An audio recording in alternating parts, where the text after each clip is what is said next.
Football దిగ్గజం Lionel Messi భారత పర్యటన ముగిసింది. కోల్కతా, హైదరాబాద్, ముంబై, ఢిల్లీ నగరాల్లో అభిమానులను పలకరించారు. ఎక్కడ చూసినా అభిమానుల కోలాహలం, మెస్సీ నామస్మరణతో సందడి వాతావరణం కనిపించింది. అయితే ఈ పర్యటనలో మెస్సీ ఒక ఎగ్జిబిషన్ మ్యాచ్ కూడా ఆడకపోవడం అభిమానులను కొంత నిరాశపరిచింది.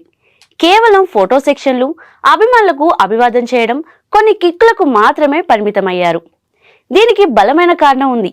ఫుట్బాల్ ఆటకు ఆయువు పట్టు లాంటి తన ఎడమ పాదానికి మెస్సీ భారీ మొత్తంలో బీమా చేయించుకున్నారు.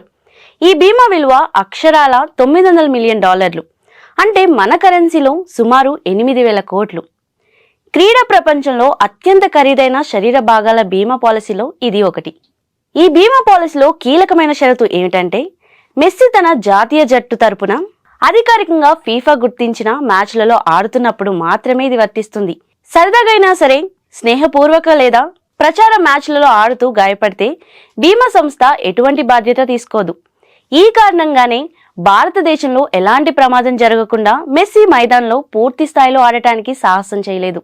గతంలో బాస్కెట్బాల్ దిగ్గజం మైకల్ జోర్డన్ విషయంలో పరిస్థితి భిన్నంగా ఉండేది. జోర్డన్ తన కాంట్రాక్ట్ లో లవ్ ఆఫ్ ది గేమ్ అనే ప్రత్యక్ష క్లాజ్ ను చేర్చారు. దీని ప్రకారం అతను ఎప్పుడైనా ఎక్కడైనా ఆడవచ్చు. సాధారణ మ్యాచ్లో గాయపడిన బీమా వర్తించేలా ఒప్పందం చేసుకున్నాడు. అయితే మెస్సీకి అలాంటి వెసులుబాటు లేదు. అతడి బీమా పాలసీ ఆర్థిక భద్రతకు ప్రాధాన్యమిస్తుంది, సాధారణ ఆటలకు కాదు. క్రిస్టియానో రొనాల్డో, డేవిడ్ బెక్కమ్ లాంటి ఇతర ఫుట్బాల్ తారలు కూడా తమ కాళ్లకు భారీ మొత్తంలో బీమా చేయించుకున్నారు. వారి పాలసీలు కూడా అధికారిక మ్యాచ్లకు మాత్రమే పరిమితం.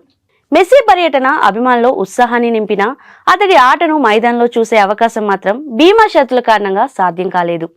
ఇది క్రీడా ప్రపంచంలో పెద్ద తారల కాంట్రాక్ట్లు, ఆర్థికపరమైన అంశాలు ఎంత కీలకమో తెలియజేస్తుంది.